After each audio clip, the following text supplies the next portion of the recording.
செபிப்போம். நல்ல ஆண்டவரே, இந்த அன்பின் நாளுக்காக உமக்கு நன்றி செலுத்துகிறோம். ஆண்டவர் எப்பொழுதும் வேத வசனத்தை பிரசங்கிக்கும்படியாக நீங்கள் ஜாக்கிரதை உள்ளவர்களாக இருக்க வேண்டும் என்று சொல்லி நீர் எங்களுக்கு சொல்லியிருக்கிறீர்கள். ஆண்டவர், சமயம் வாய்த்தாலும் சமயம் வாய்க்காவிட்டாலும் திருவசனத்தை பிரசங்கம் பண்ணுவதற்கு நீங்கள் ஆயத்தமாக இருந்து சொல்லியிருக்கிறீர்கள். அதுபோல இந்த நல்ல நாளிலே இந்த கொரோனா என்கிற அந்த வைரஸ் நிமித்தமாக நாங்கள் தூர தேசத்தில் இருந்தாலும் எந்த இடத்துல உண்மை ஆராதிக்க முடியாது, தொழுது கொள்ள முடியாத அந்த இடத்துல கடந்து வந்திருக்கிறோம். கர்த்ததாமே கிருபையாயிருந்து இந்த ஆராதனை ஆசீர்வதிக்க, அடிமையோடு கூட இருந்து நல்ல வார்த்தையில பேச உதவிச்சுங்க. வல்லமை அபிஷேகம் எந்தெண்டையும் இருக்கட்டும், கர்த்தருடைய மகிமை வழங்கட்டும். அடிமை வல்லமை உள்ள ஆவியோடு நிறைந்த வார்த்தைகளை பேச உதவி செய்கிறார். அபிஷேகம் இருக்கட்டும். இயேசுவின் நாமத்தில் ஜெபிக்கிறோம் பிதாவே, ஆமென். இன்னொரு முறை வாசிங்க. நீங்கள் பூமிக்கு உப்பாய் இருக்கிறீர்கள். உப்பானது சாரமற்று போனால் எதினால் சாரமாக்கப்படும்? வெளியே கொட்டப்படுவதற்கும் மனுஷரால் மிதிக்கப்படுவதற்குமே ஒழிய வேறொன்றுக்கும் உதவாது. நீங்கள் பூமிக்கு உப்பாய் இருக்கிறீர்கள். உப்பென்பது எப்படி தயாரிக்கப்படும் என்று சொல்லி உங்களுக்கு ஓரளவு தெரிந்திருக்கும் என்று நினைக்கிறேன். கடல் நீர் மிக பெரிய சமுத்திரம், கடல் என்று சொல்லப்படுகிற பரந்த நீர்ப்பரப்பை கொண்ட அந்த சமுத்திரமும் கடல் என்று சொல்லப்படுகிற அதில் உள்ள தண்ணீர் யாவும் உப்பு தண்ணீராக இருக்கிறது. உப்பானது அதில் அதிக அளவு கலந்து இருக்கிறது. இதை அதிக அளவு கலக்கினவர் யார் என்று கேட்டால் ஆண்டவர் என்று தான் சொல்ல முடியும். கடல் நீர் உப்பா இருக்கிறது. அந்த உப்பு நீரை ஒரு குறிப்பிட்ட வயல்வெளிக்கு கொண்டு வந்து அதை சின்ன சின்ன பாத்திகள் தயாரித்து அந்த பாத்திகளிலே அந்த உப்பு நீரை அவர்கள் பாய்ச்சுவார்கள், பரவ விடுவார்கள்.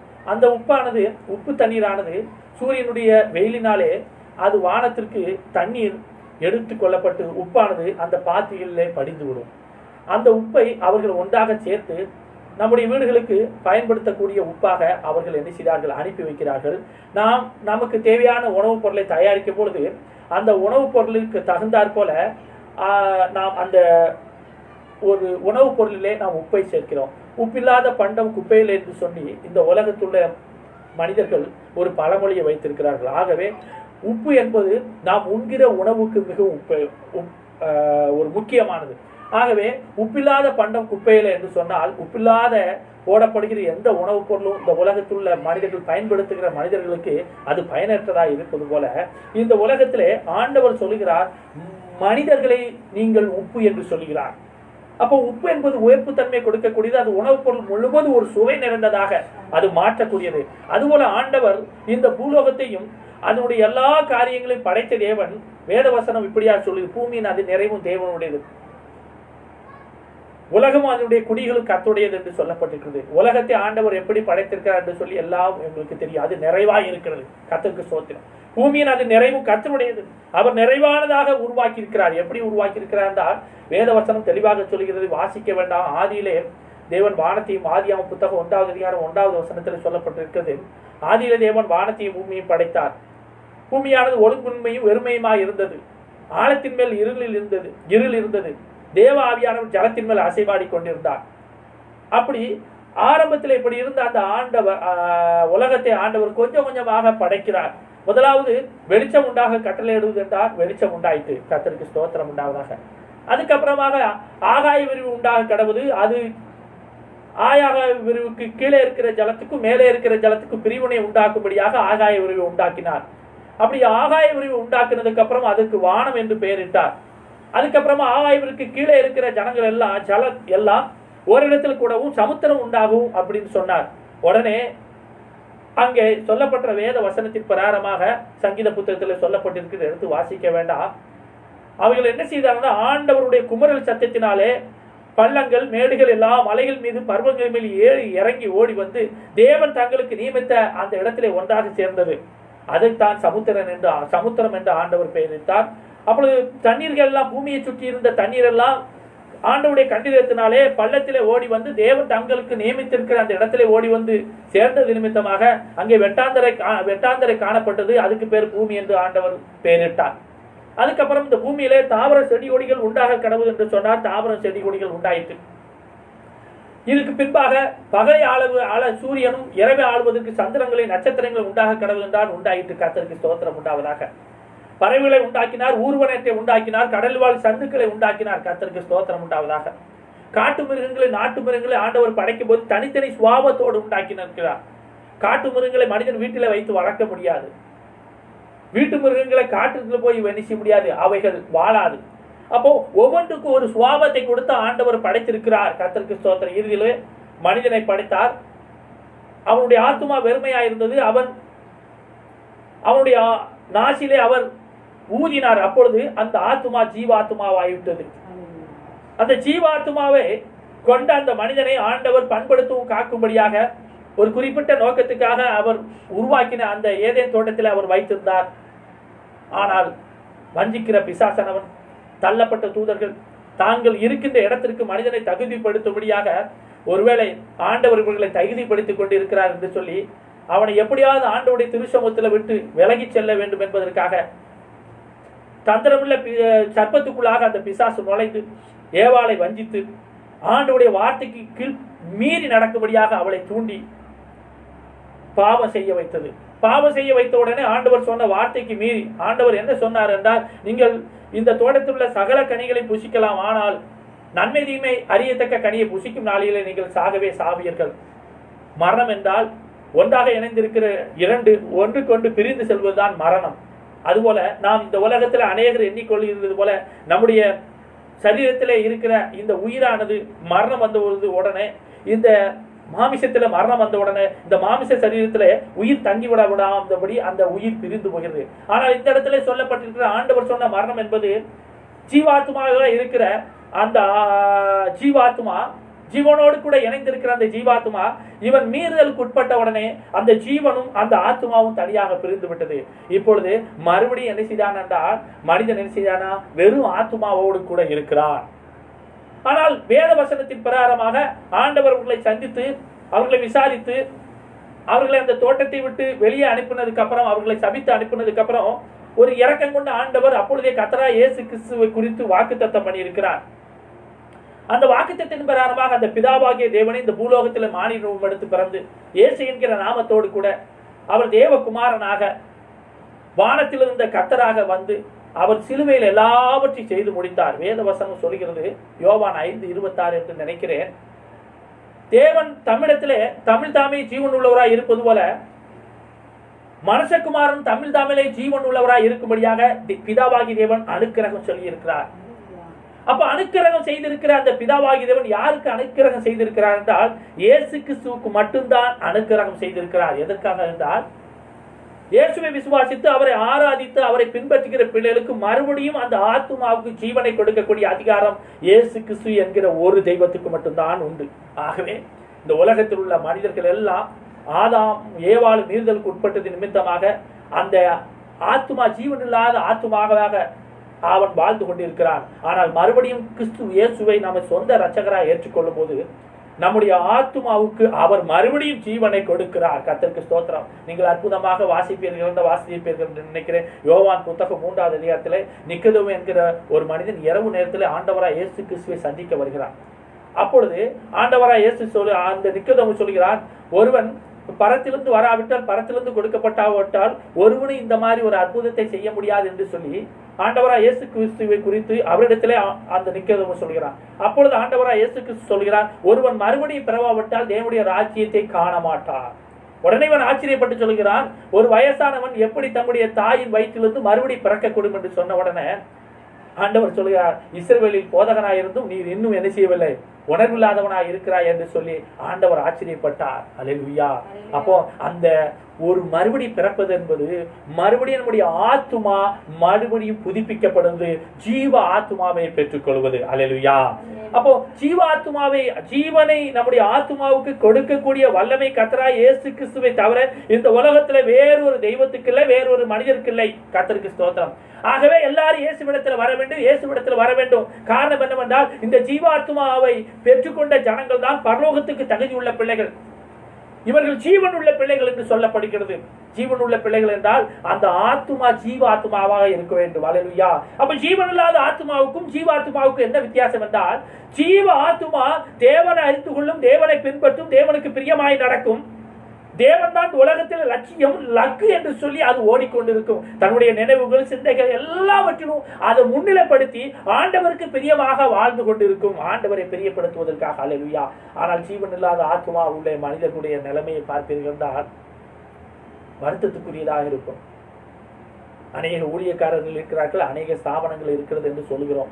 ஆனால் கடந்த நாட்களிலே இந்த தமிழ்நாடு அரசு ஒரு டாஸ்மாக் கடையை திறந்த உடனே சுமார் பல மைல் தூரம் பொதுமக்கள் வரிசையில் நின்று பல மணி நேரம் காத்திருந்து அவர்கள் அந்த மதுபானத்தை வாங்கி செல்கிறார்கள். இந்த ஆத்மா ஜீவன் இல்லாத ஆத்துமாக்கள், இந்த ஆத்துமாக்கள் நரகத்துக்கு போகிறவா ஆத்துமாக்கள். இப்ப ஜீவனுள்ள ஆத்துமாக்கள் என்ன செய்யும் என்றால், அடுத்து ஜீவனை பெற்றுக்கொண்டவுடனே தேவனை பிரியப்படுத்தும்படியாக தன்னுடைய வாழ்க்கையை திருப்பும். அப்படி திருப்பும் பொழுதுதான் அங்கே திருச்சபையை நாடி போகிறார்கள், தேவனை நாடி போகிறார்கள். அப்படி தேவனை நாடி போகும்போது அங்கே திருச்சபையில கற்றுக்கொள்ளப்படுகிறது, கற்றுக் கொடுக்கப்படுகிறது. என்ன கற்றுக் கொடுக்கப்படுகிறதுனா, நீங்கள் தண்ணீர்னால ஞானஸ்தானம் பெற வேண்டும், அல்லேலூயா, பரிசுத்தாவினாலே ஞானஸ்தானம் பெற வேண்டும் என்று சொல்லிக் கொடுக்கிறது. அக்கினியால் நீங்க ஞானஸ்தானம் பெற வேண்டும் என்று சொல்லப்படுகிறது. அப்ப ஜீவனை பெற்றுக்கொண்ட ஆத்மாவை உடையவர்கள் திருச்சபைக்கு சொல்லும் போது அங்கே போதகர்களால் என்ன செய்யப்படுகிறதா, தண்ணீரால் ஞானஸ்தானம் கொடுக்கப்படுகிறது, பரிசுத்தாவினால் ஞானஸ்தானம் கொடுக்கப்படுகிறது, அக்கினியால் ஞானஸ்தானம் கொடுக்கப்பட்டு அவர்கள் புது வாழ்வு வாழும்படியாக அவர்களை தகுதிப்படுத்திக் கொள்கிறது. என்ன புது வாழ்வு என்றால், அவர்கள் பரலோகத்துக்கு செல்லும்படியாக அவர்களுக்கு என்ன செய்யப்படுதான், அங்கே தகுதிப்படுத்த தேவனுடைய வசனம் இப்படியாக சொல்கிறது. தேவனுடைய திருச்சபை என்றால் வேற ஒன்றுமில்லை, பரிசுத்தவான்களும் பரிசுத்தவான்களாகும்படி அழைக்கப்பட்ட ஜனங்களும் அடங்கியதுதான் திருச்சபை.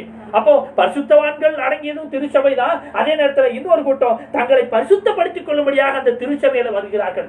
அப்ப பரிசுத்தவான்கள் ஆகும்படியாக அழைக்கப்பட்டவர்கள், தேவனால் அழைக்கப்பட்டவர்கள் என்ன செய்தார்கள் என்றால், அந்த திருச்சபைக்கு வரும்போது அங்கே இருந்த மூத்த போதகர்களும் ஊழியக்காரர்களும் அவர்களுக்கு நீங்கள் தண்ணீரினால் ஞானஸ்தானம் எடுக்க வேண்டும், அதுக்கடுத்து பரிசுத்தாவினால் ஞானஸ்தானம் எடுக்க வேண்டும், அதுக்கடுத்து பரிசுத்த அக்கினியினால் ஞானஸ்தானம் எடுக்க வேண்டும் என்று சொல்லி அவர்களுக்கு சொல்லி அவர்களை பரலோகத்துக்கு நேராக தகுதிப்படுத்திக் கொண்டிருக்கிறார்கள். ஆகவேதான் வேத வசனம் சொல்கிறது, யாக்கோபு அந்த பிரயாணப்பட்டு போகும்போது அந்தி சாய்ந்து விட்டது. அங்கே தூக்குவதற்காக ஒரு கல்லை எடுத்து அந்த இடத்துல தன்னுடைய தலைமாட்டில் வைத்துக் கொண்டு அவன் தூக்குகிறான். அங்கே ஆண்டவர் ஒரு சொப்பனத்தை காண்பிக்கிறார். ஒரு ஏணி இருக்கிறது, அந்த ஏணி வானத்துக்கு பூமிக்கும் வைக்கப்பட்டிருக்கிறது. அந்த ஏணியிலே தேவதூதர்கள் ஏறுகிறவர்களுமாக இறங்குகிறவர்களுமாக காணப்படுகிறார்கள். உடனே இவன் திடுக்கிட்டு எரிசிதான் எழுந்திருக்கிறான். எழுந்து, ஆகா, இந்த இடம் சாதாரண இடம் இல்லை, இது தேவனுடைய வீடே அல்லாமல் வேறொன்றும் இல்லை என்றான். அல்லேலூயா. அப்ப தேவனுடைய வீட்டிலே வந்து நாம் வானத்தின் வாசல் என்பது என்னால் அந்த இடத்துல யாக்கோபு சொல்கிறான், இது தேவனுடைய வீடு, இது வானத்தின் வாசல் என்று சொல்கிறான். அப்ப வானத்தின் வாசல் என்றால் பரலோகத்துக்கு ஒரு மனுஷன் செல்ல வேண்டும் என்றால் இந்த பூலோகத்திலே வானத்தின் வாசலாய் இருக்கிற திருச்சபைக்குள்ளாக நுழைய வேண்டும். அல்லேலூயா. அப்ப திருச்சபைக்குள்ளாக ஒரு மனுஷன் நுழைந்து விட்டான் என்றால் அவனை அங்கே இருக்கிற கிறிஸ்துவின் ஆவி, அங்கே இருக்கிற கிறிஸ்துவின் ஆவியினால் அபிஷேகம் பண்ணப்பட்ட போதகர்கள் அவனை தகுதிப்படுத்திக் கொண்டிருக்கிறார்கள் கொஞ்சம் கொஞ்சமாக. அல்லேலூயா. அப்போ நமக்கு ஜீவனை கொடுத்த ஆண்டவராய் இயேசு கிறிஸ்து அங்கே சாதாரணமாக இந்த பூலோகத்துக்காக நம்மளை அவர் தகுதிப்படுத்தவில்லை, பரலோகத்துக்காக அவர் நம்மளை தகுதிப்படுத்தி இருக்கிறார், படுத்திக் கொண்டிருக்கிறார். அல்லேலூயா. வேத வசனம் இப்படியாக சொல்கிறது, திருச்சபையிலே நான் உம்மை குறித்து சொல்லி நீரும் நானும் நீர் எனக்கு கொடுத்த அந்த ஜனங்களும் உம்மை துதித்து பாடுவோம் என்று சொல்லி அங்கே வாக்கு தத்தத்தை கொடுத்திருக்கிறார். ஆண்டவர் வாக்கு தத்தத்தை கொடுத்திருக்கிறார். அல்லேலூயா. அப்ப பிதாவாகிய தேவனிடத்தில் இயேசு கிறிஸ்து சொல்கிறார், என்ன சொல்கிறார் என்றால், நீர் எனக்கு கொடுத்த பிள்ளைகளிடத்தில் நான் உம்மை குறித்து சாட்சி கொடுத்து, அந்த சாட்சி கொடுப்பது மட்டுமல்லாமல் அந்த பிள்ளைகளோடு இணைந்து நானும் தேவனை துதித்து பாடுவேன் அப்படின்னு சொல்லி இது யார் சொல்கிறார் என்றால் கர்த்தராகிய இயேசு கிறிஸ்து சொல்கிறார். அதை இப்பொழுது உலகம் முழுவதும் கர்த்தருடைய ஆவி நிறைவேற்றிக் கொண்டிருக்கிறது. அல்லேலூயா. அப்ப ஜீவனை பெற்றுக்கொண்ட ஜீவாத்மாவை மாறின அந்த ஜனங்கள் தேவனுடைய ஆலயத்துக்கு வருகிறார்கள். இப்பொழுது வேத வசனத்துக்கு தங்களை ஒப்பு கொடுக்கிறார்கள். அல்லேலூயா. ஆண்டவராகிய இயேசு கிறிஸ்து பிறந்த பொழுது அவர் என்ன செஞ்சார், அவர் குறிப்பிட்ட காலகட்டத்துக்கு அப்புறம் ஞானஸ்தானம் எடுத்தார், ஊழியத்தை தொடங்கினார். அப்படி ஊழியத்தை தொடங்கின பொழுது அநேக அற்புதங்களை செய்தார். இந்த மலைப்பிரசங்கம், இந்த மத்திய புத்தகம் 5வது அதிகாரம் இந்த சம்பவத்துக்கு வருகிறதுக்கு முன்பாகவே ஆண்டவர் அநேக அற்புதங்களை செய்தார். அதாவது கானான் ஊர் கல்யாண வீட்டிலே தண்ணீரை திராட்சரசமாக மாற்றினார். செவ ஆலயத்திலே ஆண்டவராய் இயேசு கிறிஸ்து அநேகரை குணமாக்கி இருக்கிறார். இப்படி குணமாக்கின ஒரு குறிப்பிட்ட மலைக்கு பக்கத்துல வரார். அங்க மலைக்கு பக்கத்துல வந்து அங்கே வேத வசனம் சொல்கிறது, நான் வாசித்த மத்திய புத்தகம் 5வது அதிகாரம் மிகவும் தெளிவாக சொல்கிறது. என்ன சொல்கிறார் என்றால், அவர் திரளான ஜனங்கள், 1வது வசனம், அவர் திரளான ஜனங்களை கண்டு மலையின் மேல் ஏறினார். அவர் உட்கார்ந்த பொழுது அவருடைய சீசர்கள் அவரிடத்தில் வந்தார்கள். அப்பொழுது அவர் தமது வாயை திறந்து அவர்களுக்கு உபதேசித்து சொன்னது என்னவென்றால், அப்ப ஆண்டவர் திரளான ஜனங்களை காண்கிறார். அப்படி திரளான ஜனங்களை கண்ட பொழுது அவர்களுக்கு உபதேசிக்கும்படியாக தன்னுடைய வாயை திறந்து சொன்னார். என்ன சொல்கிறார் என்றால், அந்த ஜனங்களை பார்த்த உடனே கர்த்தர் சொல்கிறார், ஆவியில் எளிமை உள்ளவர்கள். அல்லேலூயா. அதுக்கடுத்து சொல்கிறார், ஆவியில் எளிமை உள்ளவர்கள் என்று சொல்வது மட்டுமல்லாமல் துயரப்படுகிற நீங்கள். அல்லேலூயா. சாந்த குணம் உள்ளவர்கள், நீதியின் மேல் பசிதாகம் உள்ளவர்கள், இரக்கம் உள்ளவர்கள், சமாதானம் பண்ணுகிறவர்கள், நீதி நிமித்தம் துன்பப்படுகிறவர்கள், என் நிமித்தம் நிந்திக்கப்படுகிறவர்கள். கர்த்தருக்கு ஸ்தோத்திரம். அப்ப திரளான ஜனங்கள் வந்திருக்கிறார்கள். அந்த திரளான ஜனங்களை ஆண்டவர் பிரித்து பார்க்கிறார். சிலவர் ஆவியில் எளிமை உள்ளவர்களாக இருக்கிறார்கள். சில பேர்கள் துயரப்படுகிறவர்களாக இருக்கிறார்கள். சில பேர்கள் சாந்த குணம் உள்ளவர்களாக இருக்கிறார்கள். சில பேர்கள் இரக்கம் உள்ளவர்களாக இருக்கிறார்கள். சில பேர்கள் இருதயத்தில் சுத்தம் உள்ளவர்களாக இருக்கிறார்கள். சில பேர் சமாதானம் படுகிறவர்களாக இருக்கிறார்கள். சில பேர் நீதி நிமித்தம் துன்பப்படுகிறவர்களாக இருக்கிறார்கள். சில பேர்கள் இயேசுவை பின்பற்றிய நிமித்தமாக அவர் நிந்திக்கப்படுகிறார். இந்த ஜனங்களை பார்த்து ஆண்டவர் சொல்கிறார், நீங்கள் பூமிக்கு உப்பாய் இருக்கிறீர்கள் என்று சொல்கிறார். அல்லேலூயா. அப்ப இயேசுவை நாடி வந்த பிள்ளைகளை ஆண்டவர் இப்படி சொல்கிறார்கள். இந்த உலகத்துல நீங்க கொலைகாரர்கள் என்று சொல்லவில்லை, ஆண்டவர் சொல்லவில்லை. கொள்ளையடித்தவர்கள் என்று சொல்லவில்லை. ஆனால் மனம் திரும்பி வந்தவர்களை நோக்கி, ஆவியில் எளிமை உள்ளவர்களை நோக்கி, சமாதானம் பண்ணுகிறவர்களை நோக்கி, துயரப்படுகிறவர்களை பார்த்து, நீங்கள் என்னுடைய ஜனங்கள், நீங்கள் பூமிக்கு உப்பாய் இருக்கிறார். அதுபோல திருச்சபையை நாடி வந்த மறுபடி ஜீவாத்மாவை பெற்றுக்கொண்ட இந்த ஜனங்களை ஆண்டவர் என்ன சொல்கிறார் என்றால், ஜீவாத்மாவை பெற்றுக்கொண்ட ஜனங்கள் திருச்சபைக்கு வருகிறார்கள். அந்த திருச்சபைக்கு வந்து அந்த ஜீவாத்மாவை பெற்றுக்கொண்ட ஜனங்கள் இந்த பூலோகத்துக்கு உண்டான காரியத்தை ஆசீர்வாதத்துக்கு மட்டுமல்ல, கர்த்தருக்கு ஸ்தோத்திரம் உண்டாவதாக, பரலோகத்துக்கு தங்களை தகுதிப்படுத்தும்படியாகத்தான் தேவனை நாடி தேவனை நம்பி வருகிறார்கள். கர்த்தருக்கு ஸ்தோத்திரம். அப்ப தேவனை நம்பி வருகிற ஜனங்களுக்கு வேத வசனம் மிகவும் தெளிவாக சொல்கிறது, நீங்கள் பூமிக்கு உப்பாய் இருக்கிறீர்கள். அல்லேலூயா. இது நான் சொன்ன வார்த்தை இல்லை. இயேசு கிறிஸ்து திருச்சபையில் உள்ள போதகராக இருந்தாலும், தீர்க்கதரிசியா இருந்தாலும், அப்போஸ்தலராக இருந்தாலும், மேய்ப்பனாக இருந்தாலும், போதகராக இருந்தாலும் சரி, ஆண்டவர் சொல்லுகிற வார்த்தை அங்குள்ள விசுவாசிகளாக இருந்தாலும் சரி, அங்குள்ள எல்லா சீசர்களாக இருந்தாலும் சரி, மிகவும் விசுவாசிகள்ல சின்ன விசுவாசி, பெரிய விசுவாசி, மூத்த விசுவாசி, ஒரு பின்னாடி வந்த விசுவாசி என்று கிடையாது. எல்லாரும் நீங்கள் பூமிக்கு உப்பாய் இருக்கிறீர்கள். அல்லேலூயா. யாரு படைச்ச பூமி என்று சொன்னேன்? தேவன் படைத்த பூமி என்று சொன்னார். பூமியில ஆண்டவர் பூமியை படைக்கிறது என்று படித்திருக்கிறார். எல்லாவற்றையும் நிறைவாய்த்தான் படைத்திருக்கிறார். அதே நேரத்துல இந்த பூமியில் உள்ள குடிகள் எல்லாம் அவருக்கு சொந்தம். அந்த குடிகளுக்கு மத்தியிலே திருச்சபைகளை ஆரம்பித்து அந்த திருச்சபைகளிலே ஆண்டவர் போதகர்களை அபிஷேகம் பண்ணி வைத்திருக்கிறார், தீர்க்கதரிசிகளை வைத்திருக்கிறார், மேய்ப்பர்களை வைத்திருக்கிறார், அப்போஸ்தலர்களை வைத்திருக்கிறார் என்றால் அந்த அப்போஸ்தலர்கள் மூலமாக, தீர்க்கதரிசிகள் மூலமாக, அந்த போதகர்கள் மூலமாக, மேய்ப்பர்கள் மூலமாக அந்த தேவனுடைய திருச்சபைக்கு தங்களை பரலோகத்துக்கு தகுதிப்படுத்தும்படியாக தேவன் அழைத்து கொண்டு வந்த அந்த ஜனங்களே வேத வசனம் அப்போஸ்தலர் நடபடியின் புத்தகம் என்று நினைக்கிறேன், கடைசி வசனம் சொல்லுகிறது, அனுதினம் கர்த்தர் சபையிலே சேர்த்து கொண்டு வந்தார். யாராம்? ரட்சிக்கப்படுகிற ஜனங்களை கர்த்தர் அனுதினமும் திருச்சபையிலே சேர்த்து கொண்டு வந்தார் என்று. அப்ப கர்த்தர் தான் திருச்சபையிலே ஆட்களை சேர்த்துக் கொள்கிறார். அப்ப கர்த்தர் யாருக்கு ஜீவனை கொடுத்திருக்கிறார்கள் அவர்களை பார்த்து என்ன செய்தார்னா திருச்சபையிலே ஆட்களை கொண்டு வந்து சேர்க்கிறார். கர்த்தருக்கு ஸ்தோத்திரம் உண்டாவதாக. அப்போ திருச்சபை என்பது சாதாரண நினைக்க கூடாது. சில நேரத்தில் என்ன செய்யுதுன்னா, போதகர்கள் ஆட்களை சேர்ப்பதற்காக இவங்களே சேர்ப்பாங்க. இவங்களே சேர்த்து உருவாகிற திருச்சபை அது திருச்சபையே கிடையாது. அது மாமிசத்தின் பிரகாரமான காரியங்களுக்கு ஏதுவாக இருக்கும். ஆனால் கர்த்தர் உண்மையுள்ள திருச்சபைக்கு யார் தான் ரட்சித்து ஜனங்களை கூட்டிட்டு வருவாரா? தேவன் தான் ஆண்டவர் கூட்டிட்டு வருவார். அல்லேலூயா.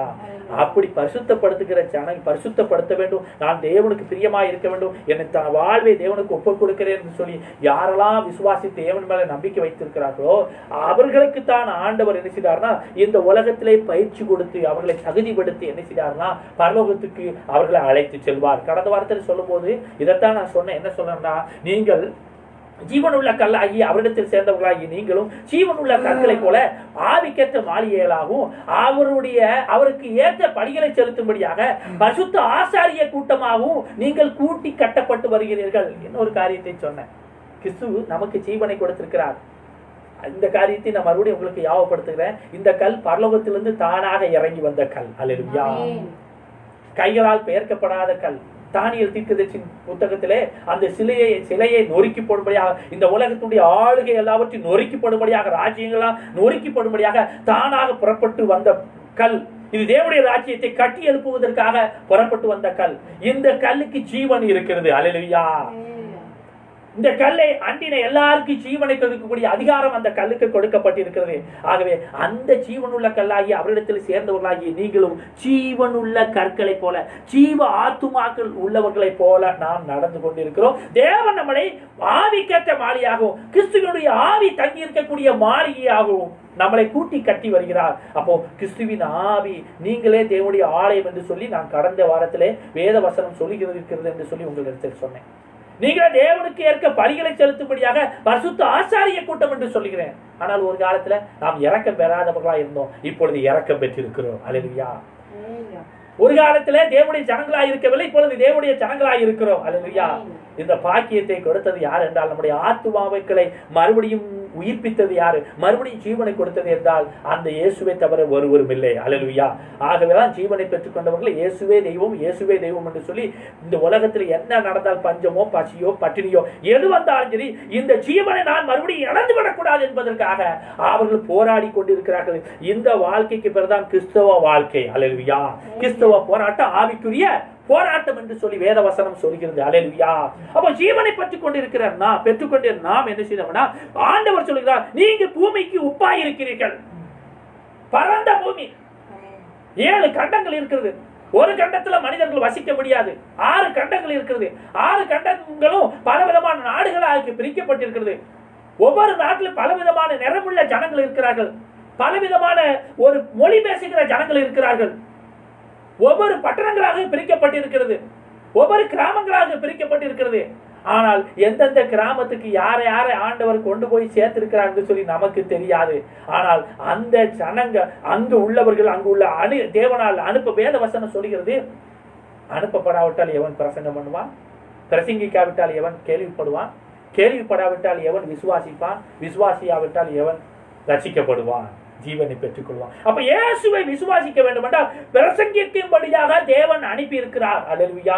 அது ஊழியக்காரராக இருந்தாலும் சரி, போதகராக இருந்தாலும் சரி, தீர்க்கதரிசியாக இருந்தால், அப்போஸ்தலராக இருந்தால் எல்லா இயேசு கிறிஸ்துவை தான் பிரசங்கம் பண்ணும்படியாக அபிஷேகம் பண்ணப்பட்டிருக்கிறோம். அல்லேலூயா. அப்ப பிரசங்கத்தை கேட்டு இயேசுவை விசுவாசிக்கிற பிள்ளைகள் என்ன செய்கிறார்களா, ஜீவனை பெற்றுக் கொள்கிறார்கள். ஆனால் நீங்க ஒரு காரியத்தை நினைச்சுக்கோங்க, நீங்கள் பூமிக்கு உப்பாய் இருக்கிறீர்கள். இந்த உலகத்துல மனிதர்களுடைய கட்டளைகளை எல்லாவற்றுக்கும் கீழ்ப்படியுங்கள் என்று சொல்லப்பட்டிருக்கிறது.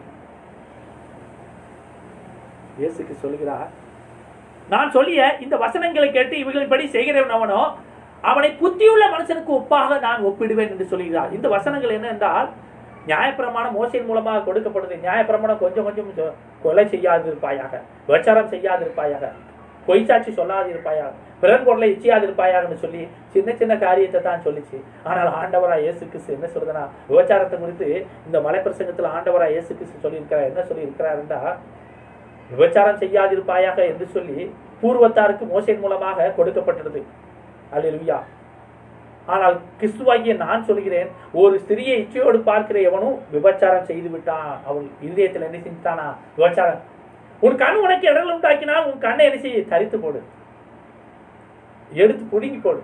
உன் கால் உனக்கு உடல் உண்டாக்கினால் அதை தரித்து போடு. உன் கை உனக்கு இடர்கள் உண்டாக்கினால் அதை என்ன செய்ய, வெறுத்து போடு. நீ 2 கண் உடையவனா, 2 கால் உடையவனா, 2 கை உடையவனா, முழு சரீரத்தோடு நரகத்துக்கு போவதை விட ஒற்றை கண்ணனாய், ஒற்றை கை உடையவனாய், ஒற்றை கால் உடைய நீ என்ன செய்ய, பரலோகத்துக்கு வரலாம். அல்லேலூயா. அப்போ ஆண்டவராய் இயேசு கிறிஸ்து சொல்லுகிற கட்டளை நியாயப்பிரமாணத்தின் கட்டளையை விட கொஞ்சம் அதிக கட்டுப்பாடுகள் நிறைந்தது. கரங்களை தட்டி ஆண்டவருடைய நாமத்தை மகிமைப்படுத்துக. ஆண்டவர் சொல்லுகிறார், என்ன சொல்கிறார் என்றால், வேதபாரகர் பரிசேயருடைய நீதியை விட உங்களுடைய நீதி அதிகமாகவிட்டால் நீங்கள் பரலோக ராஜ்யத்தில் பிரவேசிக்க முடியாது. கர்த்தருக்கு ஸ்தோத்திரம். வாசிங்கள் எங்க இருக்குன்னு பாருங்க. 20வது வசனம். இது நாம் வாசித்த 5வது அதிகாரம் 20வது வசனத்தை ஒருவர் வாசிங்க. வேதபாரகர் பரிசேயர் என்பவர்களுடைய நீதியிலும் உங்கள் நீதி அதிகமாயிராவிட்டால் பரலோக ராஜ்யத்தில் பிரவேசிக்க மாட்டீர்கள் என்று. வேதபாரகர் பரிசேயர்களுக்கும் சதுசேயர்களுக்கும் பழைய ஏற்பாட்டில் உள்ள யூதர்களுக்கெல்லாம் நியாயப்பிரமாணம் கொடுக்கப்பட்டிருக்கிறது. அந்த நியாயப்பிரமாணத்துல தான் இது சொல்லப்படும், கொலை செய்யாதிருப்பாயாக, விபச்சாரம் செய்யாதிருப்பாயாக, பொய் சாட்சி சொல்லாதிருப்பாயாக, பிறன் பொருளை எச்சியாதிருப்பாயாக என்று சொல்லப்பட்டிருந்தது. ஆனால் இயேசு கிறிஸ்து சொல்றார், வேதபாரகர்களும் பரிசேயர்களுடைய நீதியை காட்டிலும் உங்களுடைய நீதி அதிகமாக இருக்கட்டும். அப்ப நீதினா என்ன? நான் உப்பா இருப்பதுதான் நீதி. அல்லேலூயா. நாம் நியாயம் செய்வதுதான் நீதி. அதுதான் விபச்சாரத்தை குறித்து ஒரு காரியத்தை இப்ப நான் சொல்றேன்.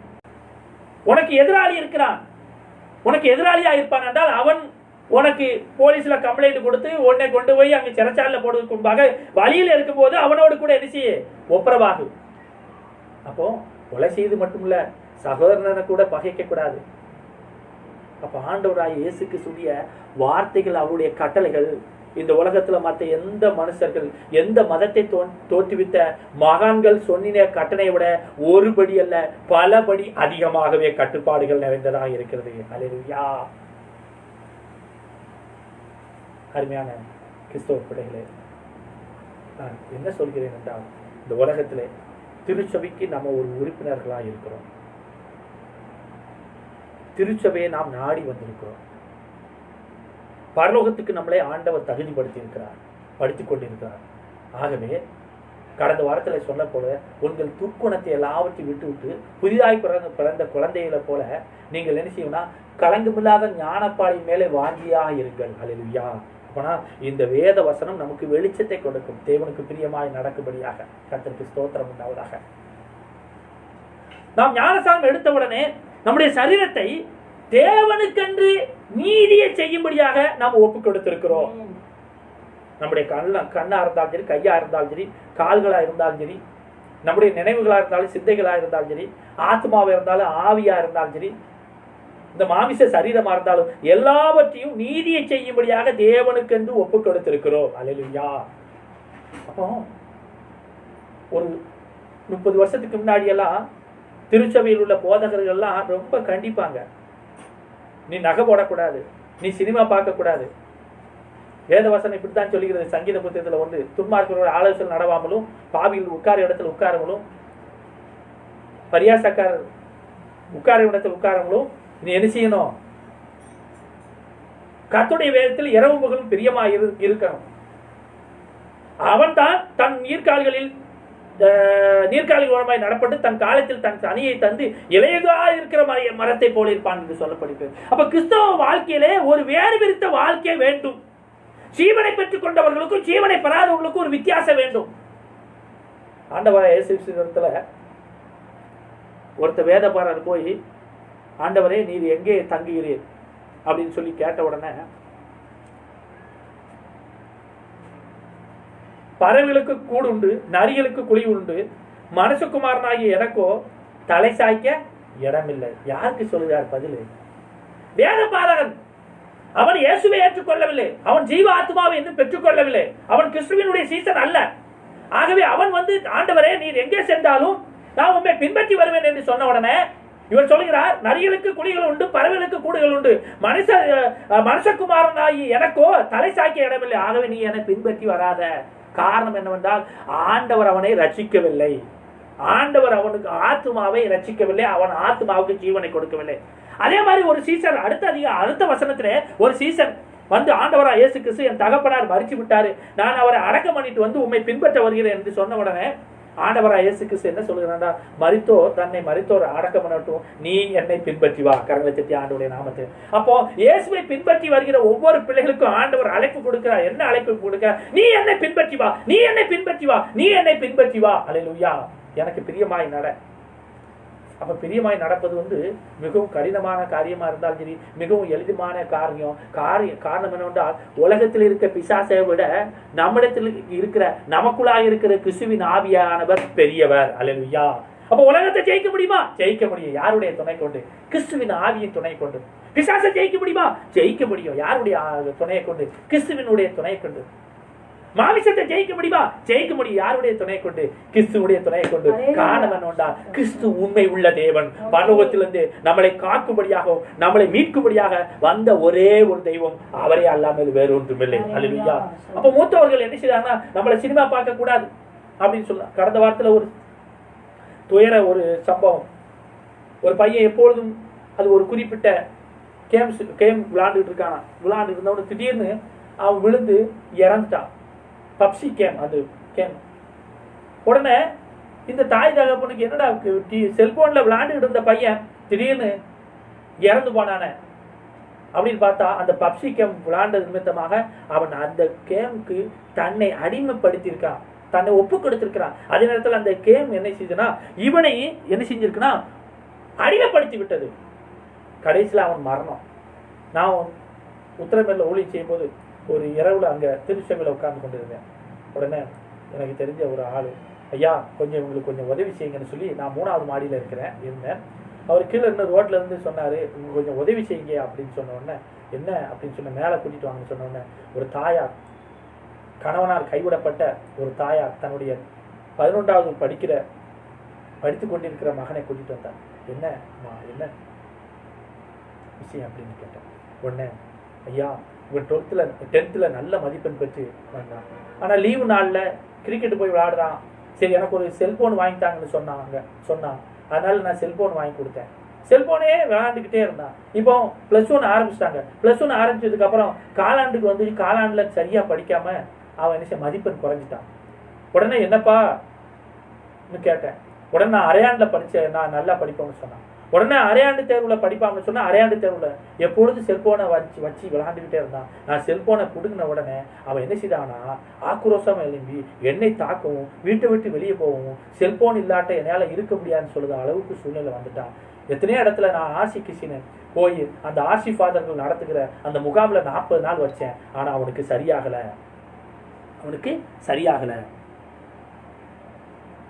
இப்பொழுது கூட இங்க எங்க சொந்த ஊருக்கு வர்றேன். ஆனா இந்த பஸ் ஸ்டாண்ட்ல இருந்து என்ன செய்ய மாட்டேக்கான், அவன் பஸ் ஏறி போக மாட்டேக்கான். என்ன செய்யுதுன்னு எனக்கு தெரியல. அவங்க அப்பா என்னை விட்டுட்டு போயிட்டார். இவன் ஒரு பையன் தான், என்னுடைய உயிரெல்லாம் இவன் தான். ஆனா இவனும் இப்படி ஆயிட்டானே, செல்போன் வாங்கி கொடுத்தாலே கொடு அப்படின்னு சொல்லுதான். ஆனா செல்போன் கொடுக்க கூடாது என்று சொல்லி மருத்துவர்கள் சொல்லியிருக்கிறாரு. இவனுக்கு என்ன செய்யறான், வைத்தியம் முடிக்கிற மாதிரி இருக்கு அப்படின்னு அவனை மடியில தூக்கி வச்சு அவனுக்காக பிரேயர் பண்ணி அவனை அனுப்பும்போது அந்த பையன் குணமாக்கப்பட்டான். அந்த ஆத்மா விடுவிக்கப்பட்டது. அல்லேலூயா. அதுக்கப்புறம் அந்த அம்மா எனக்கு போன் பண்ணி, ஐயா இப்ப நல்லா ஆயிட்டான். அப்போ ஒரு மனுஷன், ஒரு சின்ன குழந்தைக்கு அந்த செல்போன் அவனுடைய வாழ்க்கையை நிச்சயது மாற்றுகிறது. அதே மாதிரிதான் டிவி, அதே மாதிரிதான் சினிமா படங்கள், அதே மாதிரிதான். இந்த உலகத்திலே தேவனுக்கு பிரியமில்லாத உனக்கு தீமையாய் தோன்றுகிற எல்லாவற்றையும் விட்டு எரிசி ஒரு ஆள் வந்து நமக்கு என்ன செய்ய வேண்டாம், ஒரு அறிவுரை சொல்ல வேண்டாம். கிறிஸ்தவ பிள்ளைகளுக்கு, பரிசுத்த பிள்ளைகளுக்கு, திருச்சபையில வந்த ஜீவனை பெற்றுக்கொண்ட பிள்ளைகளுக்கு ஒரு ஆள் வந்து நமக்கு வந்து நீ சினிமா பார்க்க கூடாது, நீ டிவி பார்க்க கூடாது, நீ துன்மார்க்கமான ஜீவியை பண்ணக்கூடாதுன்னு சொல்ல தேவையில்லை. ஆண்டவராக கிறிஸ்துவின் ஆவி நமக்குள்ளாக இருக்கும் என்றால் வேத வசனம் மிகவும் தங்கமான வசனம். நமக்குள்ளாக இருக்கிற தேவ ஆவியானவர் நம்மிடத்தில் வைராக்கிய வாஞ்சியாய் உள்ளவராய் இருக்கிறார். நான் இங்கதான் இருப்பேன், இவனிடத்துல தான் இருப்பேன், இவனை விட்டு நான் வெளியே போக மாட்டேன்னு சொல்லி நமக்குள்ளாக வந்த கிறிஸ்துவின் ஆவி நம்மிடத்துல தான் இருப்பேன் என்று சொல்லி வைராக்கிய வாஞ்சி உள்ளவராய் இருக்கிறார். ஆனால் அந்த ஆவியை துக்கப்படுத்தி நம்முடைய செயலாலும் பேச்சாலும் சிந்தையாலும் துக்கப்படுத்தி நீங்க கண்டிப்பா வெளியே நான் போன ஆண்டவரே, தேவாவி எனக்குள்ளாக இருக்கிறது, எனக்கு தேவாவியே நான் எனக்கு பிடிக்கல அப்படி சொல்லி நம்முடைய நடத்தையாலும் சிந்தையாலும் பேச்சாலும் அவரை துக்கப்படுத்தி அவரை வெளியேற்ற முயற்சி பண்ணாலும் சரி, அவர் நம்மிடத்தில் தான் இருப்பேன் சொல்லி வைராக்கிய வாஞ்சி உள்ளவராக இருக்கிறார். ஆனா இவன் துக்கப்படுத்தி ஆண்டவரை வெளியேற்றுகிறார்கள். அன்னை தெரசா இந்த இந்தியா முழுவதும் போற்றப்படுகிற ஒரு அன்னையாக சொல்லப்பட்டிருக்கிறது. காரணம், நம்ம ஒரு சாதாரண நோயாளி பக்கத்துல கூட நம்ம இருக்க மாட்டோம். ஆனால் அவர் குஷ்டரோகம் பிடித்த அந்த தொழுநோயாளி என்றால் அவர்களை தொட்டா நமக்கு குஷ்டம் வரும். அப்படிப்பட்ட தொழுநோயாளியுடைய கைகள் கால்களிலும் அவர்கள் கழுவி அவர்களுக்கு மருந்துட்டு அவர்களுக்கு வைத்தியம் பார்த்திருக்காங்க. ஆகவே தான் அவர்கள் அன்னை தெரசா என்று சொல்லப்படும் அழைக்கப்படுகிறாங்க. அதை விட அவர்களும் ஒரு கிறிஸ்தவங்க தான், வெளிநாட்டுல வந்த ஒரு கிறிஸ்தவ பெண்மணி, நம்ம நாட்டுக்காக இவ்வளவு தியாகம் பண்ணியிருக்கிறார்கள். ஆனால் ஆண்டவர் என்ன சொல்லியிருக்காங்கன்னா, நீங்களே நிருபம் என்று சொல்லுகிறார். அப்போஸ்தலன் பவுல் சொல்றான், நீங்களே என்னுடைய நிருபம், தேவனுடைய நிருபம் அப்படி சொன்ன அர்த்தம், உங்களை பார்க்கிறவர்கள், உங்களை கண்காணிக்கிறவர்கள், உங்களுடைய நடவடிக்கை, உங்களுடைய போக்குவரத்து எல்லாம் பார்க்கிறவர்கள் உங்களை கூர்ந்து கவனிப்பார்கள். அப்படி கூர்ந்து கவனிக்கும் போது அவர்கள் வேதத்தை வாசிக்க வேண்டாம், அவர்கள் திருச்சபைக்கு வர வேண்டாம். தேவனுடைய வித்து கரங்களை தட்டி ஆண்டுடைய தேவனுடைய பிள்ளைகள், ஜீவனை பெற்றுக்கொண்டவர்கள், கிறிஸ்தவர்கள் இருந்தா இந்த அம்மா மாதிரிலாம் இருக்கணும், கிறிஸ்தவம்னா இந்த சகோதரமாரெல்லாம் இருக்கணும்னு சொல்லி நம்மளை பார்த்து இவர்கள் தேவனுடைய பிள்ளைகள் என்று சொல்ல தந்தால் கூட ஒரு நம்பிக்கையோட அப்போஸ்தலன் பவுல் சொல்லுதான், நீங்கள் தேவனுடைய நிருபங்களா இருக்கிறீர்கள், நீங்கள் என்னுடைய நிருபங்களா இருக்கிறீர்கள் என்று சொல்ல. சில பேர் என்ன செய்வாங்கன்னா வேத வசனத்தை வேத புத்தகத்தை தூக்கிட்டு திருச்சபைக்கு வருவார்கள். ஆனால் அங்கிட்டு போனதுக்கு அப்புறம் அவங்களுடைய வாழ்க்கை மாறும்போது ரட்சிக்கப்படாத பிள்ளைகள் அவர்கள் என்ன செய்வாங்க, இவங்க பைபிளை தூக்கிட்டு திருச்சபைக்கு போறாங்களா, எந்த சர்ச்சுக்கு போறாங்க அப்படின்னு சொல்லி கேட்பாங்க. அந்த சர்ச்சுக்கு மட்டுமில்ல, சர்ச்சு போதகருக்கு மட்டுமில்ல, அந்த திருச்சபை யாருடைய நாமத்தில் இயங்குகிறது என்றால் கிறிஸ்துவின் நாமத்தில் இயங்குகிறது. ஆகவே அந்த கிறிஸ்து என்கிற நாமத்துக்கும் அவ பேரு, அதுக்கடுத்து இந்த போதகருக்கும் அவ பேரு, அதுக்கடுத்து இந்த அந்த விசுவாசிக்கு அவ பேரு. காரணம் என்னவென்றால் அவர்கள் பூமிக்கு உப்பா இல்லை. தாங்கள் எந்த வீட்டில இருக்கிறோமோ அந்த வீட்டுக்கு உப்பா இருக்க வேண்டும். அல்லேலூயா. தாவீது சொல்றான், என் வீட்டில் எங்கும் நான் உண்மை உள்ளவனாய் இருக்கிறேன். அல்லேலூயா. இந்த உலகத்துல மிகப்பெரிய கடினமான காரியம் என்னவென்றால், ஒரு திருமணம் முடிச்ச ஒரு நபர், ஒரு மனைவியா இருந்தாலும் பிள்ளையா இருந்தாலும் கணவனா இருந்தாலும் குடும்ப தலைவனா இருந்தாலும் தலைவியா இருந்தாலும் பிள்ளைகளா இருந்தாலும் ஒருவருக்கு ஒருவர் உண்மையா இருப்பது மிகவும் கடினம். எத்தனை பேர் சொல்றீங்க? எத்தனை பேர் நீங்க விசுவாசிக்க? நான் சொல்றத வார்த்தை உண்மைதான். கணவனுக்கு மனைவி உண்மையா இருக்கிறாரா? கணவர் பார்ப்பாரு, நம்ம மனைவி தேவனுடைய திருச்சபைக்கு செல்கிறார்களே, இவர்கள் ரட்சிக்கப்பட்டிருக்கிறார்கள் என்று தேவனுடைய பிள்ளைகளா இருக்கிறார்கள் என்று சொல்லி கணவன் மனைவி என்ன செய்வான்? பார்த்து கொண்டிருப்பான். மனைவி நம்முடைய கணவர் ஊழியக்காரராக இருக்கிறார், நம்முடைய கணவர் குடும்ப தலைவராக இருக்கிறாரு, இவர் ரட்சிக்கப்பட்டிருக்கிறார், தேவனுடைய திருச்சபைக்கு செல்கிறார்கள், அந்த தகுதி இவர்கிட்ட இருக்கான்னு சொல்லி மனைவி கணவர் பார்த்துக்கிட்டு இருக்கும். கணவன் மனைவி ஒன்றாக இணைந்து நம்ம பிள்ளைகள் தேவனுடைய திருச்சபைக்கு வந்து நாம 2 பேர் ரட்சிக்கப்பட்டவர்களா இருக்கிறார்களோ, நாம எல்லாரும் குடும்பமாக திருச்சபைக்கு போகிறார், நம்ம பிள்ளைகள் எல்லாரும் தேவனுடைய பிள்ளைகளாக இருக்கிறார்கள் சொல்லி பெற்றோர்கள் பிள்ளைகளை நோட் பண்ணிக்கிட்டே இருப்பாங்க. உண்மையில பிள்ளைகளை என்ன செய்யணும், நம்முடைய தாய் தகப்பனும் ஊழியக்காரராக இருக்கிறார்களே, தேவனுடைய திருச்சபைக்கு செல்கிறார்களோ, கிறிஸ்துவ பிள்ளைகளாக இருக்கிறார்களே, இவர்கள் எல்லாரும் தாய் தகப்பனும் சரியாக நடந்து கொள்கிறார்களா, சரியாக பேசுகிறார்களா, இவருடைய நடவடிக்கை எல்லாம் உண்மையிலே தேவனுக்கு பிரியமாக இருக்கிறதா என்று சொல்லி பிள்ளைகள் பெற்றோரை நோட்டமிடுவார்கள். ஆகவே குடும்பத்தில் இருக்கிற ஒருவருக்கு ஒருவர் நீங்க எச்சரிக்கையா இருக்கணும். அல்லேலூயா, அல்லேலூயா. அப்ப எல்லாரும் ஒருவருக்கு ஒருவர் நிருபங்களாக இருக்கிறோம். கர்த்தருக்கு ஸ்தோத்திரம். எல்லாருக்கும் யாருக்கு நிருபமா? தேவன் இந்த பூலோகத்துக்கு நம்மளுக்கு நிருபமாக மாற்றி வைத்திருக்கிறார். அந்த நிருபமாக அதுக்கடுத்து அப்போஸ்தலர் பவுல் இன்னொரு காரியம், நீங்களே என்னுடைய நிருபமாக இருக்கிறீர்கள். ஒரு போதகர் சொல்றாரு, நீங்க எந்த இடத்துல இருந்தாலும் சரி, நீங்க எந்த வீட்டுல இருந்தாலும் சரி, அந்த தெருவில் உள்ள எல்லாரும் உங்களை பார்த்த உடனே, ஐயா இந்த பாஸ்டர் இவங்க போறாங்களா, இந்த திருச்சபைக்கு போறாங்களா, இந்த திருச்சபையில யார் பாஸ்டா இருக்காரு, என்ன பாஸ்டா இருக்காங்க, பரவாயில்லப்பா நல்லா இருக்காங்க. அப்போ ஒவ்வொரு விசுவாசிகளும் போதகருடைய நிறுவனங்களாக இருக்கிறார்கள். உலகத்துள்ள எல்லா விசுவாசிகளும் தேவனுடைய ஒட்டுமொத்த நிறுவனங்களாக இருக்கிறார்கள். அல்லேலூயா. அப்போ நம்ம வீட்டுக்கு நம்ம உப்பா இருக்க வேண்டும். இந்த இடத்துல நீங்கள் நல்லா கவனிச்சுங்க, நல்லா கவனிச்சுங்க. நீங்கள் பூமிக்கு உப்பா இருக்கிறீர்கள். அதுக்கடுத்து மலை மேல் இருக்கிற பட்டணம் மறைந்திருக்க மாட்டாது.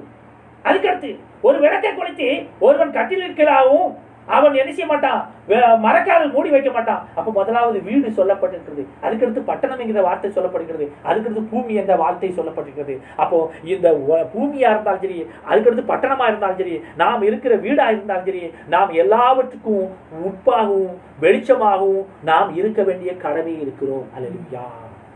அப்படி இல்லைன்னு பார்த்தீங்கன்னா வேத வசனம் சொல்கிறது,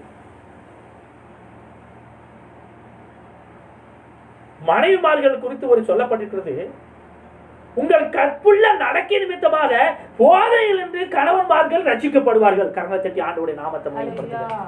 போதனை இன்றி கணவரை கூப்பிட்டு வச்சு என்ன செய்யக்கூடாது, போதிக்க வேண்டிய அவசியமே இல்லை. சில சகோதரி சொல்லுவாங்க ஊழியக்காரர்கிட்ட வந்து, என் கணவர் ரொம்ப குடிச்சிட்டு சண்டை போடுறாரு, என் கணவர் சர்ச்சுக்கே வரமாட்டாரு, என் கணவர் ஜெபமே பண்ண மாட்டாங்க, என் கணவர் வேதத்தை வாசிக்க மாட்டாக்கிறார் அப்படின்னு சொல்லி சொல்ல தேவையில்லை. நம்ம ஆண்டவருக்கு முன்பாக ஒரு கற்புள்ள நடக்கையை, ஒரு உப்பாக வீட்டுக்கு ஒரு குடும்பத்துக்கு உப்பாக இருப்போம் என்றால் அந்த உப்பு கரைஞ்சி கரைஞ்சி நிச்சயமாக அந்த குடும்பத்தில் உள்ள எல்லாரையும் சாரமாக்கி விடும். ஒருவான சோறுக்கு ஒருவான உப்பு போடுறதில்லை, கொஞ்சம் உப்பு போடுதோம். அந்த கொஞ்சம் உப்பானது கரைஞ்சி கரைஞ்சி கரைஞ்சி அந்த ஒரு பானைக்குள்ள இருக்கிற எல்லா பருக்கைக்குள்ளாக தன்னுடைய சாரத்தை ஏற்றுகிறது. அல்லேலூயா. அப்போ ஆண்டவராய் இயேசு கிறிஸ்து தேவனுடைய சாயல் என்பது என்ன? ஒரு பரிசுத்த சாயல், பரிசுத்த பேச்சு, பரிசுத்த நடத்தை, பரிசுத்த சிந்தை, பரிசுத்த எண்ணம், இது எல்லாவற்றையும் ஜீவனை பெற்றுக் கொண்டிருக்கிற நமக்கு இருக்கிறது, இருக்க வேண்டும் என்று இருக்கிறது என்று சொல்லி ஆண்டவர் நம்பியதான் நம்மளை பூமிக்கு உப்பாக வைத்திருக்கிறார். ஒரு வீட்டுக்கு உப்பாக வைத்திருக்கிறார், ஒரு தெருவுக்கு உப்பாக வைத்திருக்கிறார், ஒரு பட்டணத்துக்கு கிராமத்துக்கு உப்பாக வைத்திருக்கிறார். நீங்கள் கொஞ்சம் கொஞ்சமா உங்க நடக்கையை காண்பித்து உங்க வீடு முழுவதும் சாரமாக்க வேண்டும். நான் ஆராதிக்கிற, நான் என்னை ரட்சித்த, எனக்கு ஜீவனை கொடுத்த ஆண்டவர் இப்படித்தான் பேசுவார், இப்படித்தான் செயல்படுவார், இப்படித்தான் நடந்து கொள்வார், இப்படித்தான் சிந்தனை பண்ணுவார் சொல்லி நிரூபிக்க வேண்டிய பொறுப்பு நம்மிடத்தில் இருக்கிறது.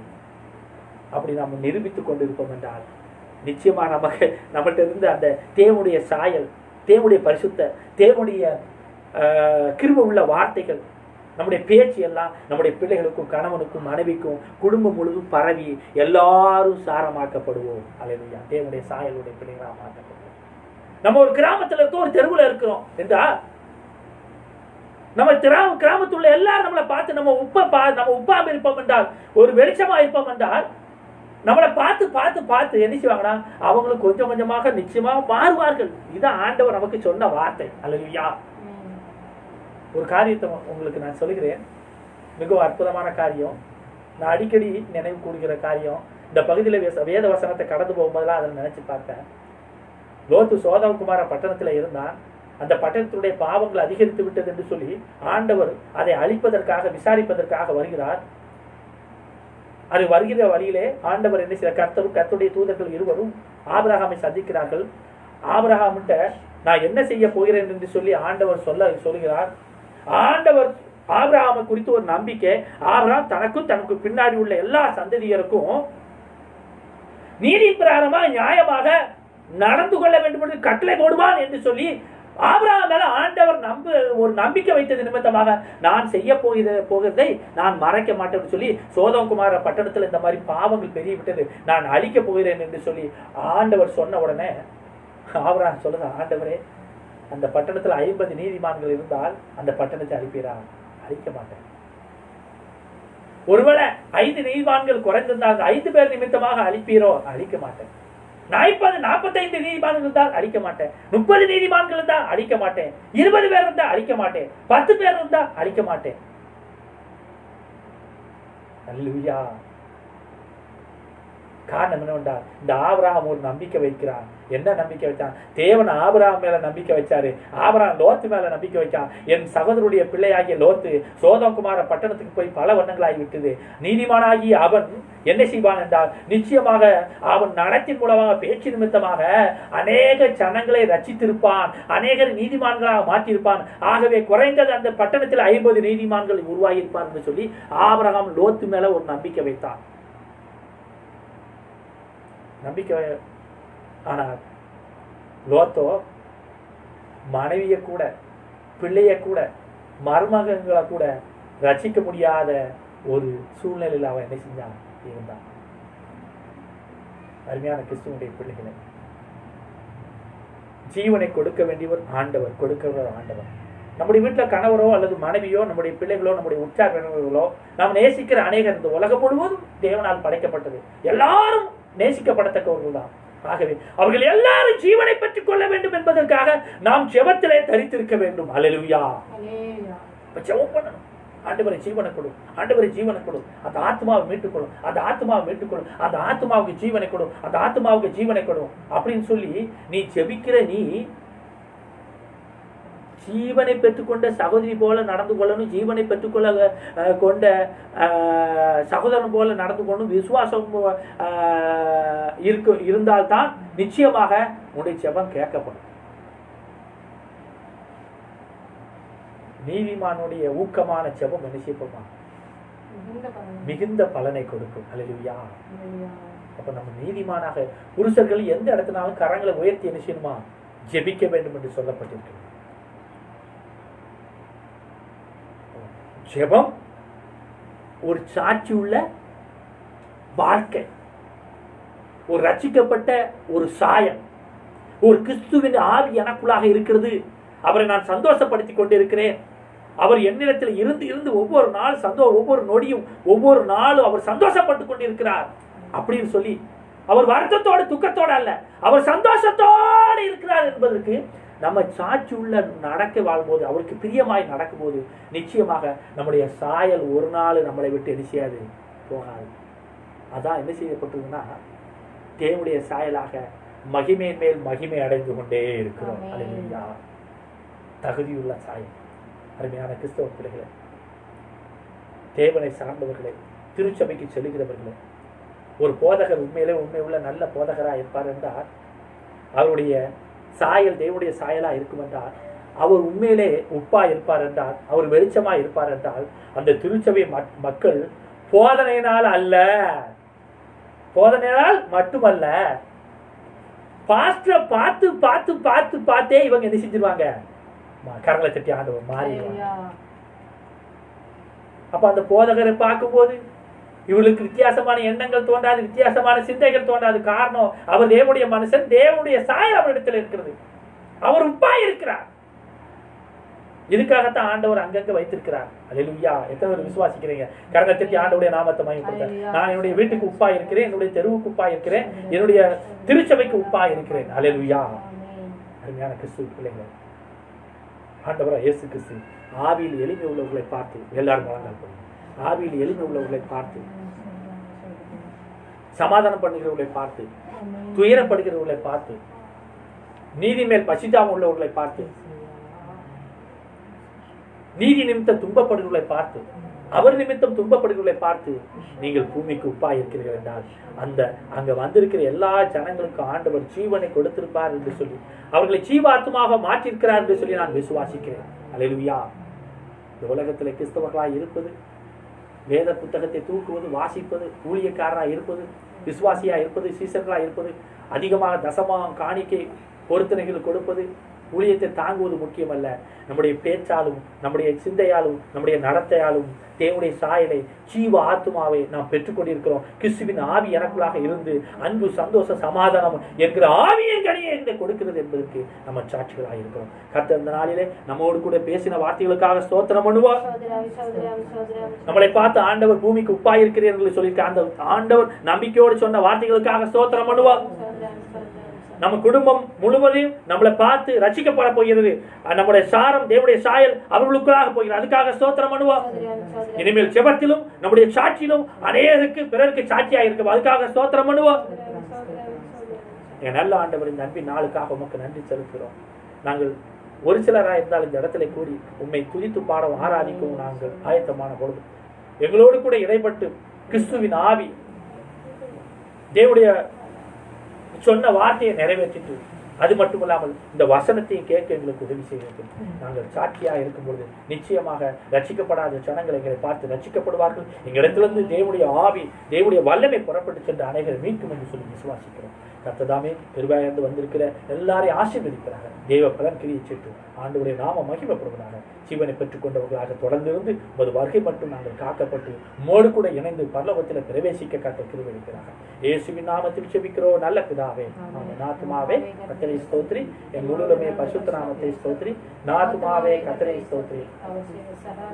நம்முடைய பிதாவாகியவருடைய அன்பும் ஆசீர்வாதம், கர்த்தராகிய இயேசு கிறிஸ்துவின் கிருபை அதிகாரமும், பரிசுத்தாவினுடைய அன்பினைக்கும் சகல வல்லமை அவர்களும் உங்களோடு கூட கர்த்தர் ஆசீர்வதிப்பார்.